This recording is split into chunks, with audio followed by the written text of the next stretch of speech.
Good evening, colleagues. Could we make a start? Welcome to this evening's full council meeting. We have the usual request to audio record the meeting. As you know, the meeting is webcasted live and will be stored for later viewing. But in terms of the audio recording, we only have Graham in the gallery, but I don't know if he's planning to audio record it. But can I have your permission to audio record it? Everybody comfortable? In fact, given that we seem to get this request for every council meeting, whether there's anybody recording or not, can we maybe just take it that we are webcasting anyway, that we just allow anybody for the full council to audio record it? It will save this at the start of every meeting. Yeah, everybody comfortable with that? Yeah. Okay, thank you. Okay, item 1, apologies for absence. We have a few, I think, tonight. Thank you, Provost. Yeah, we've got 4 apologies for absence this evening. Deputy Provost Cunningham, Councillors McLean, Convery and Swift. Okay, item number 2, declarations of interest.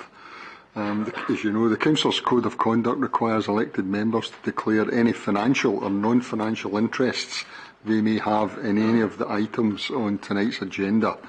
Are there any declarations that you wish to record? No? Okay, thank you very much. Moving on then to item number 3, which is the minutes of the full council meeting of the 11th of September. Now, the minute, I would remind you, is submitted for accuracy only and for approval and signature.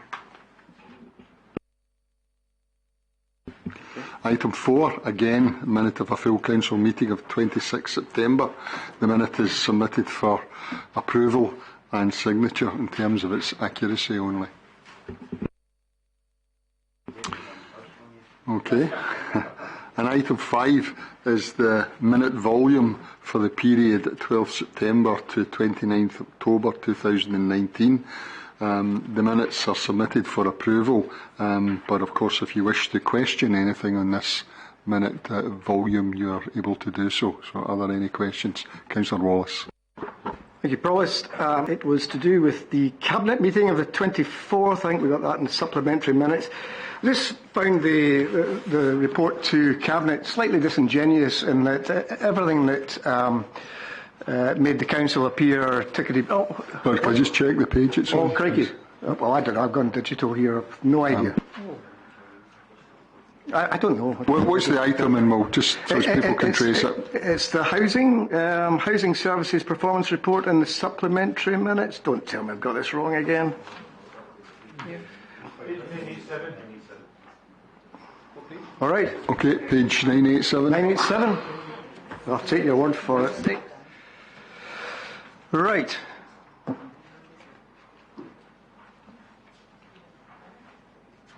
Sorry, you're waiting for me? Yeah. Ah, right. Okay, we've all got the page. For the correction to that, 986. Obviously, are following. See, right. Okay. It was just to say that the report that went to Cabinet appeared slightly disingenuous, that every time we appeared to do very well against the Scottish average, it was quoted as such, and yet anything that was not to do, when we weren't doing particularly well against the Scottish average, was not mentioned. For example, tenant satisfaction seems to be particularly poor against the Scottish average. But one particular thing that came through, which I would like to ask here, is the average length of time taken to relet properties remains significantly above the Scottish average. That Scottish average is 32 days. It takes us 42 days to relet. Is there something peculiar to East Renfrewshire that we have difficulty in reletting? I always thought that this was an area that people particularly wanted to come to. If I could ask that, thank you. Councillor Devlin, Housing Convener, do you want to respond to that? Your mic on, please. Just in regards to the actual voids and the time to take to relet, there's been a high turnover of voids recently, and obviously myself and the director and the head of housing took action, and we'll bring it down to under 31 days within the next few months. Okay? Excellent. More good news.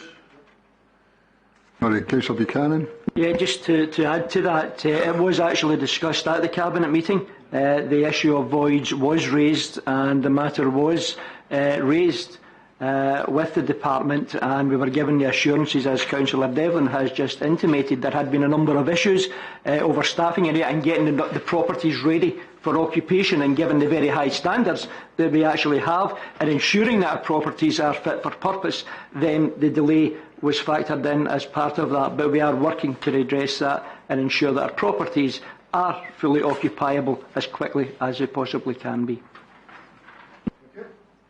Any other questions? Okay, can we approve the minute volume as a true record? And move on to item number 6, which is the statements by conveners or representatives of joint boards. I've been notified of a couple of statements this evening. Councillor Merrick, an extra one come in. Sorry, there's another one. There's now 3, Councillor Merrick. So, in no particular order, can I take Councillor O'Kane first? Thank you, Provost. I will be brief. I just wanted to take this opportunity to extend my thanks and the thanks of, I'm sure, all elected members to the number of council services and our external partners who were involved in the incident at Mearns Primary, the fire that took place there last week. The quick action and hard work of fire and rescue and police indeed at the incident meant that the fire was extinguished and did not spread to cause greater damage. And given the impact that a larger fire could have had, I'm sure we're all extremely grateful for the dedication of our emergency services at the scene. I think it's also important that we put on record our thanks to council staff, particularly from Education and Environment Departments, Facilities Management and indeed the partners at Belrock, for their work to ensure that the school opens to all pupils on the Tuesday, which was the first day back after the in-service day, and indeed for progressing works at the nursery class to ensure that the nursery could return on the Wednesday. I'd like to thank Sharon Hunter, the head teacher of Mearns Primary, for keeping parents in the wider community calm and reassured, and to Alistair MacDonald, who's the head teacher at Maidenhill Primary, for hosting the staff of Mearns Primary on the Monday in service so that they could return to work in good time. I would just finish by saying that I had occasion to chat to a parent from Mearns Primary who told me that she has a young daughter at Mearns who wanted to visit Clarkson Fire Station in the days after the incident to hand in a card and some sweets to the firefighters. She was able to do that, indeed to say thank you for, and I quote, saving my school. She received a warm welcome at the fire station, and I think it sums up the gratitude of the young people of Mearns Primary and indeed the wider community. And I'm sure we'd all want to pass on our thanks to all those involved. Thank you, Provost. Thank you very much, Councillor O'Kane. I'm sure that would have happened at my old school, but never mind. Can I take the second statement from Councillor Bamforth? Thank you, Provost. Our last Integration Joint Board meeting was on the 26th of September. The main focus of our meeting was a series of annual governance reports for scrutiny by the Integration Joint Board. Our audited annual accounts were approved. We were pleased that these were unqualified and demonstrated sound financial governance. Copies are available via the IJB papers or the IJB Chief Finance Officer. The Chief Social Worker shared with us her annual report to the Council. This is on this evening's Council agenda, so members will have the opportunity for full scrutiny of social work activity over the past year. A copy of the HSCP Annual Clinical Care Governance Report, which reflects the progress made in improving the quality of clinical care, is available from the IJB papers. The IJB continues to monitor the improvement plan for our care at home service. Whilst there has been progress with the initial improvement actions, further work is required to ensure care planning and delivery is fully person-centred and to support staff in their day-to-day practice. The Head of Adult Health and Care Localities informed us that the Care Inspectorate had recently carried out a full inspection of the service and their report was awaited. I understand the final report has not yet been published. Our next IJB meeting will be on the 27th of November. Thank you. Thank you, Councillor Bamforth, and the late runner and rider from Councillor Merrick. Thank you. Thank you, Provost. I've got a few points to touch on here, but I will be brief. First of all, Health for Heroes. As you know, East Renfrewshire Council is a signatory of the Renfrewshire Armed Forces Covenant, and therefore pleased to announce that East Renfrewshire Culture and Leisure is the first trust in Scotland to provide a free and all-inclusive gym membership for armed services veterans through a dedicated health and wellbeing programme. The ERCL Health for Heroes programme provides free gym membership to veterans and a family member, so they are better able to reintegrate into society after their service and any health and fitness issues are addressed. Eligibility for inclusion in the programme is assessed in partnership with East Renfrewshire Council's Veterans Support Officer, with an initial consultation being conducted with one of the Trust's physical activity and health advisors. A personal fitness programme is drawn up for each veteran based on their individual circumstances, and they are fully introduced to the gym, swim, fitness class and health suite environments. Now I'd like to touch on East Renfrewshire Sports Coach and Volunteer Awards. Earlier this month, I was very pleased to attend ERCL's Sports Coach and Volunteer Awards ceremony in Carmichael Hall on Friday the 4th of October. The event celebrated the work of the army of volunteer coaches, officials and administrators who work tirelessly in our community sports clubs in East Renfrewshire. It was inspirational to hear the stories from young and older individuals who have given 50 years of service in one instance for the love of their sport and their dedication to young people. My gratitude goes out to the multitude of sports coaches, officials and administrators in East Renfrewshire, without which we would not have the sporting landscape that we could take for granted. And finally, and last but not least, Eastwood Park Theatre.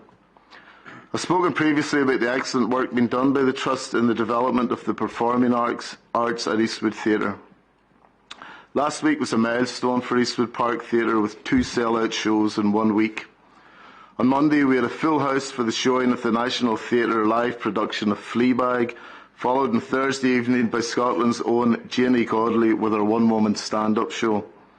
This is a welcome reflection of ERCL's dedication and determination to deliver quality professional performances and productions at Eastwood Park Theatre. Thank you very much. Thank you very much, Councillor Merrick. Very good to hear all of that information. Just to maybe comment on the Armed Forces, I do as the Armed Forces Veterans Champion meet with other reps from councils. We're always looking for examples of good practice, so I'll take that forward and make sure that information is shared with other councils and see if we can roll out that elsewhere. Okay. Yeah, I can take a comment, it's not a question, and it's on a... It's just to say I'm delighted to hear what Councillor Merrick was saying there, particularly about with the armed force and the gym membership. It's just another example. I know we mentioned on a previous occasion about the regret about us losing out on Armed Forces Day and the cost and the savings that we had there, but I think this is another example of how these monies that have been saved from not having that particular event is actually being put to very good use for the benefit of our veterans. Thank you. Yeah, it's very good news. Okay, can we move on then to item number 8, which is, sorry, I beg your pardon, I've jumped on it, it's the Provost engagement. It's merely for noting, I know what's in it, so I don't really worry too much, but happy to take any questions on it if you want. Okay, happy, noting. Item 8 is the Chief Social Work Officer's Annual Report of 2018-19. The report is seeking approval of the annual report before it's formally submitted to the Scottish Government.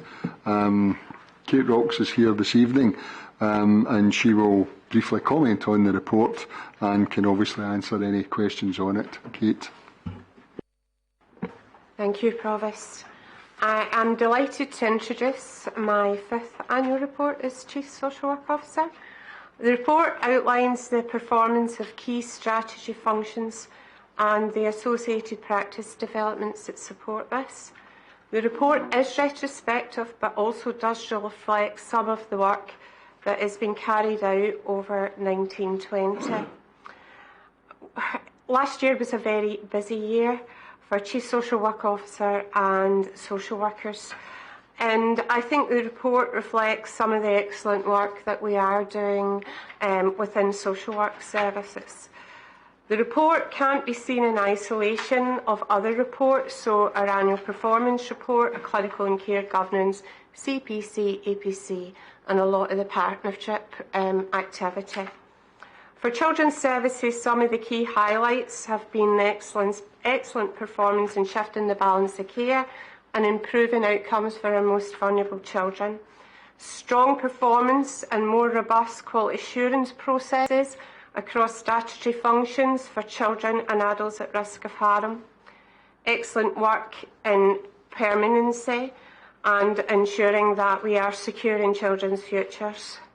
Our partnership with children and young people through the Champions Board, and most importantly, positive feedback from children, their families, social workers about the impact of implementing new ways of working within children's services.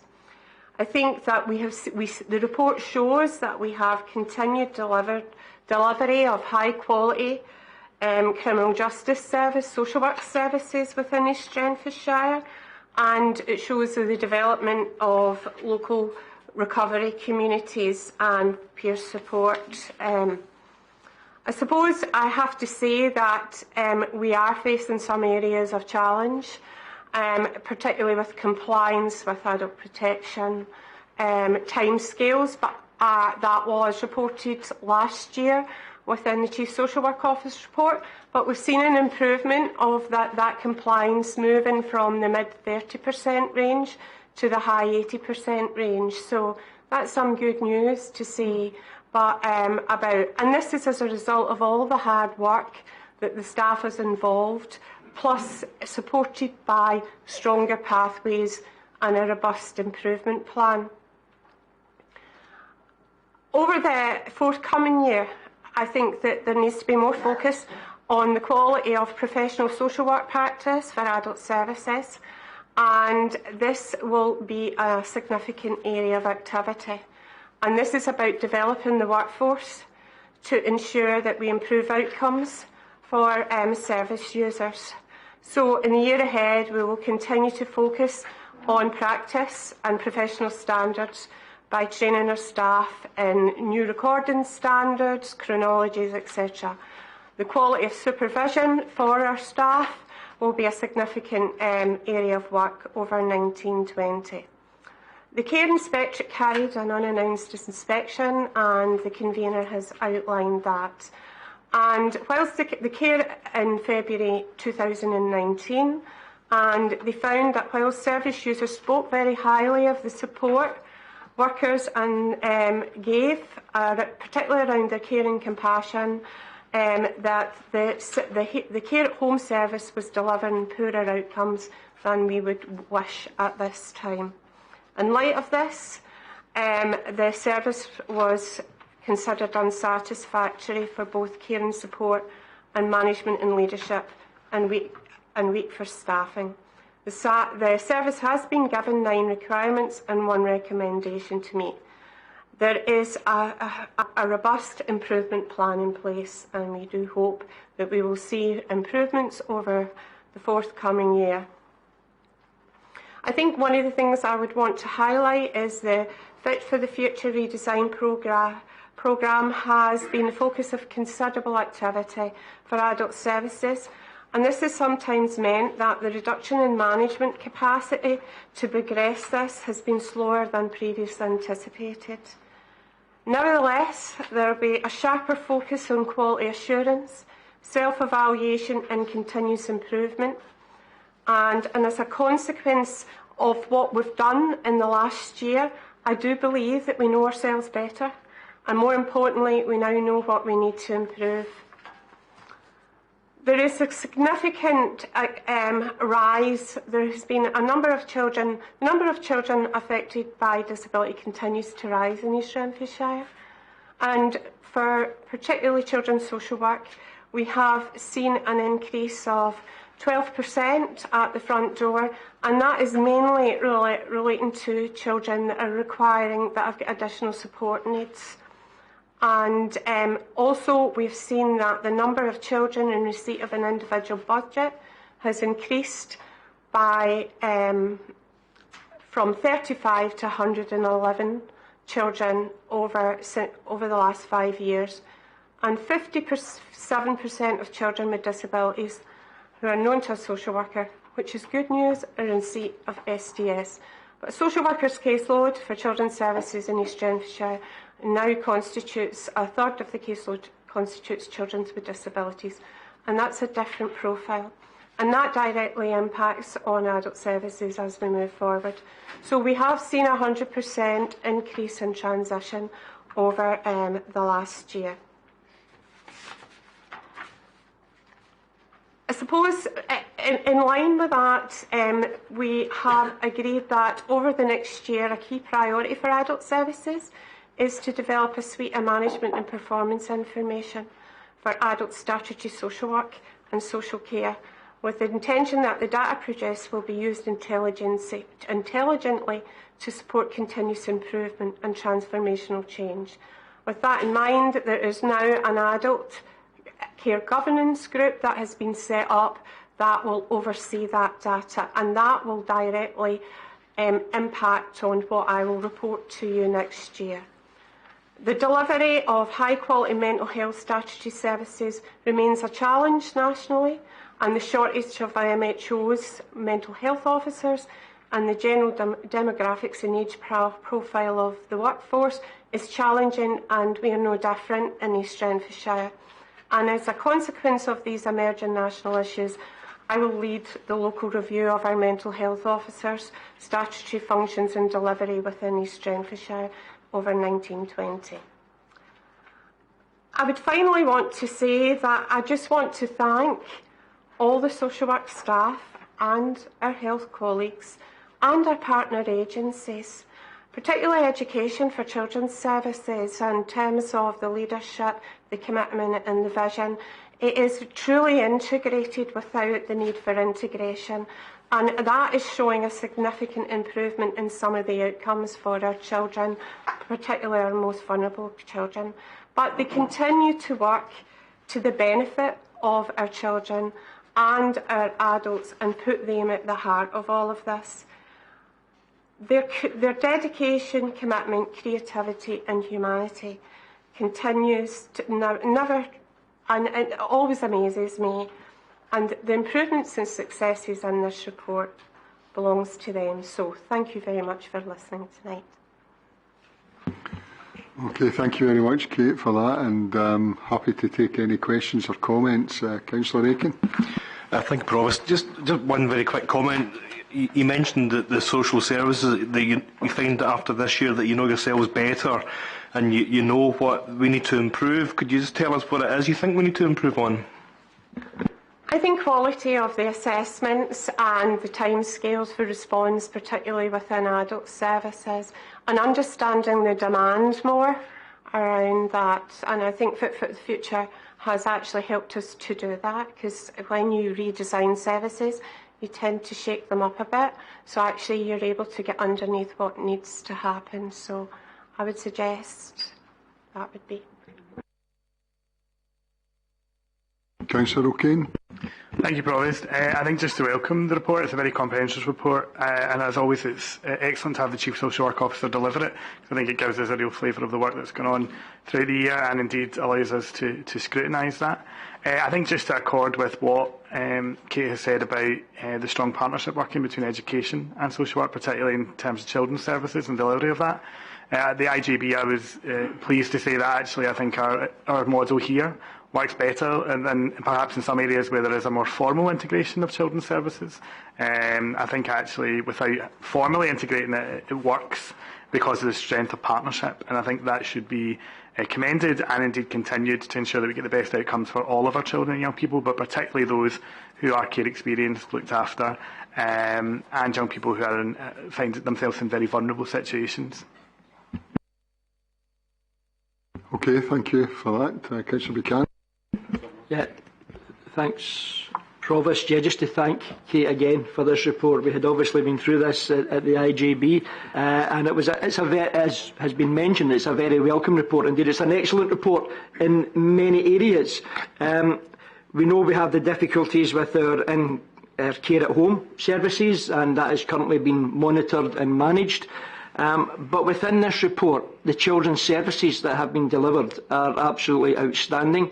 And for several years now, that has been getting worked on. And I think the success of the programmes that are there, the Champions Board and the Family Firm, and as has been touched on, the interdepartmental working between our health side, our social care side, our education services and our environment department has been significant in achieving many of the fantastic outcomes that have been outlined in this report. And when you actually speak to the children themselves and you see the difference that it is making for them, that's when it really hits home, and we see the fantastic services that are being provided by Kate and her team and by our partners across the authority, because it does change lives and makes a significant difference to the many people that we have interactions with, many of whom those interactions are on a daily basis. So I think overall we very much welcome this report. We recognise the issues that still require to be addressed and that are always going to be ongoing in many respects,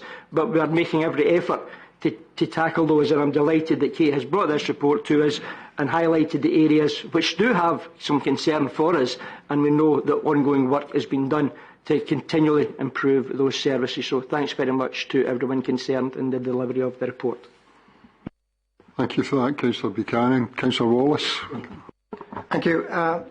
Just looking at the graph on page 35, initial referral discussion.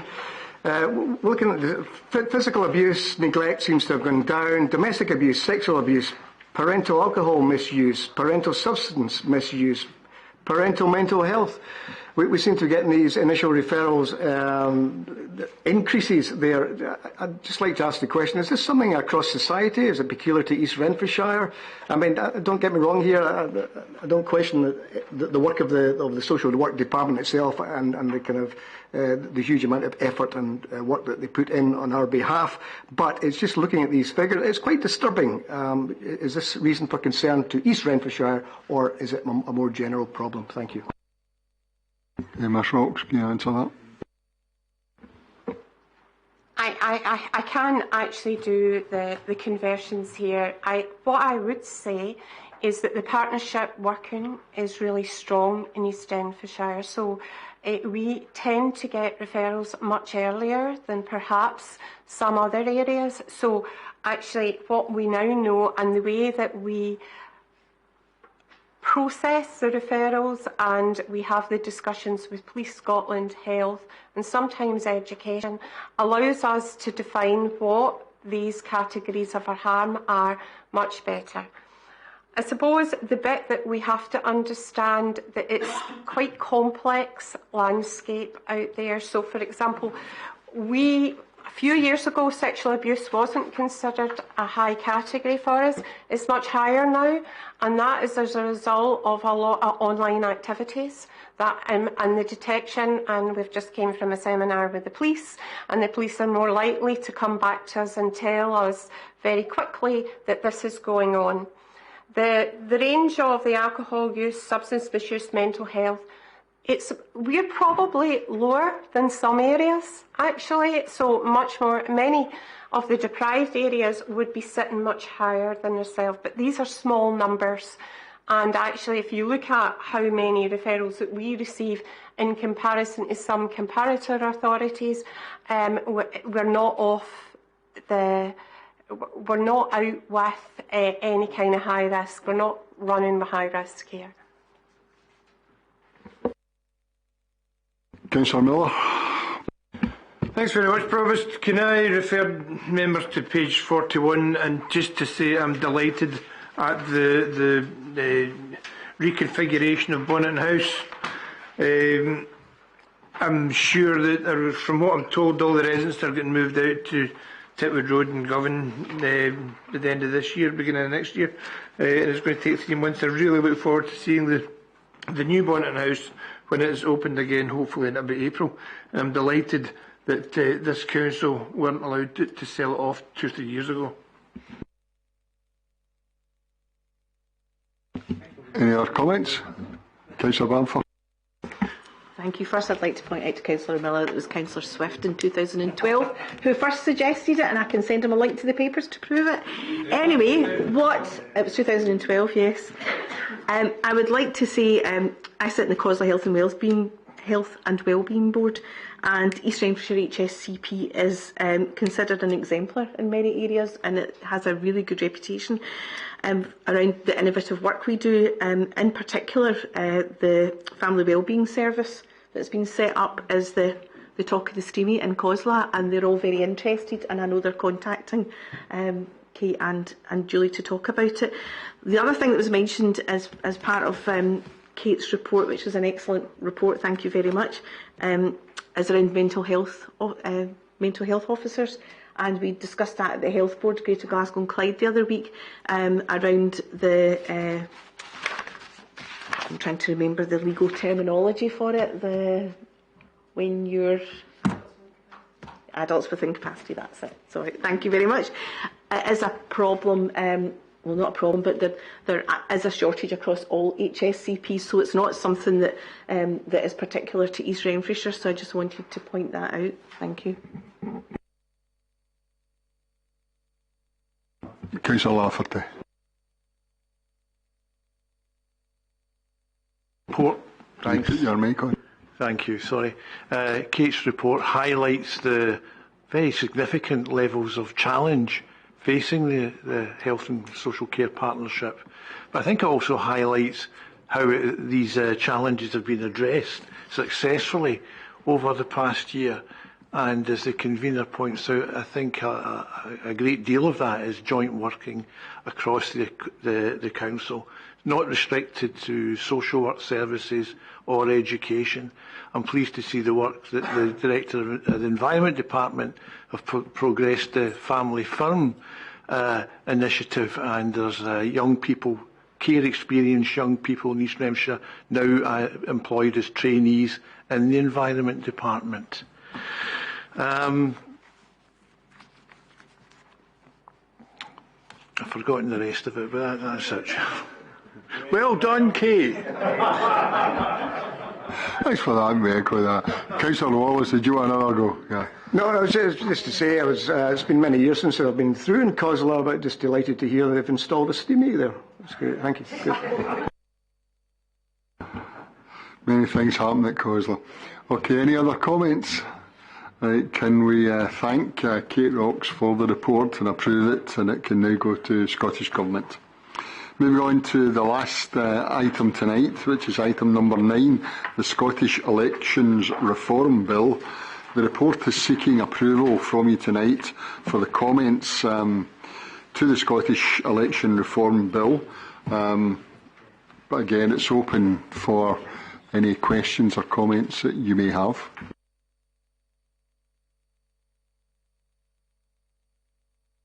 Councillor O'Kane. Thank you, Provost. I think just to support the views that have been expressed on behalf of the Council in the paper, I think there's a degree of unity on this matter, particularly around the issue around councillor numbers and trying to campaign to increase councillor numbers again. I think 18, we all felt across the board, was at an extremely low level for an area like East Renfrewshire, which obviously has a growing population. We are a small council, but we have the same demands on us that larger councils have. We have to service the same number of committees.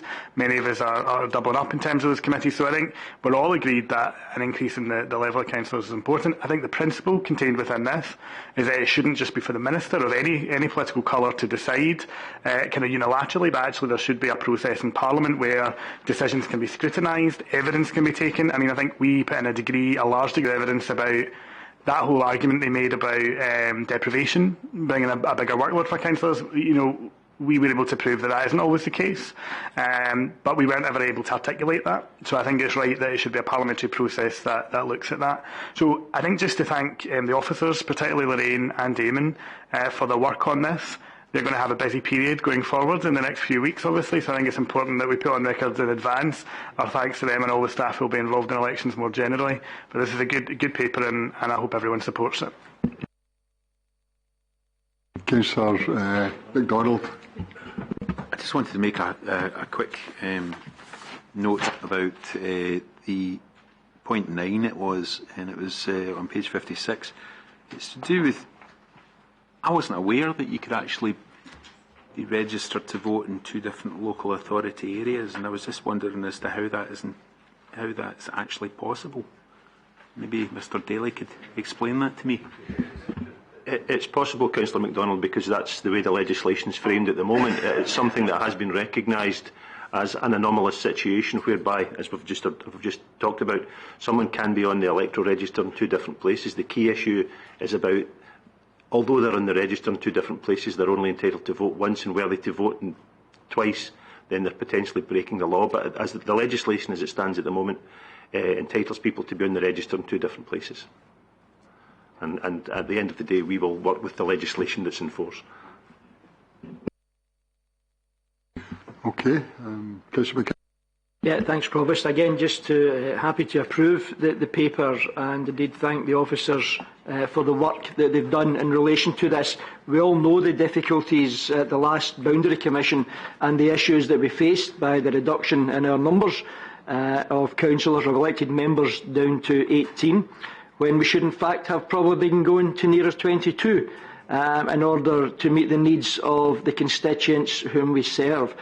So I think this paper goes some way to put forward our case to challenge that change in legislation, to ensure that there is appropriate mechanisms in place which enables our elected members in another place to take decisions and to scrutinise those decisions and to listen to the feedback that we would ourselves submit to them, given the circumstances that we may face. I think it's vitally important that our voice is heard, as we would argue for all circumstances, the voice of people and those concerned should be heard. And clearly, previously, it wasn't, not in the manner that it should have been. So I think this paper goes some way to trying to restore that, to ensure that our residents, our constituents, are effectively served with an appropriate number of elected representatives. And I think moving forward from there, it puts us as a council in a much better position in order to be able to do that. So I thank the officers for this work. I look forward to the changes, hopefully being enacted in the not too distant future, because I think it is the right way to go. And as we experienced and could justify in many areas, we would hope that these comments will be taken on board and passed, so that in the future we will look and be able to represent our constituents with an appropriate number of elected members. Councillor Wallace. Yes, Provost. I mean, having additional councillors is all very well, but unless they're going to take part in committee business, etc., it just becomes absolutely meaningless. So hopefully, if we do get these additional councillors, they will take part in what goes on. Thank you. Any other comments or questions? Okay, I think it is a good report. We did have, political unanimity last time to oppose the Boundary Commission changes, and I think this report goes some way to, address those concerns and try and ensure that it doesn't happen again. So can we accept that and move on? Okay, that's the last agenda here this evening, so thank you very much for your attendance.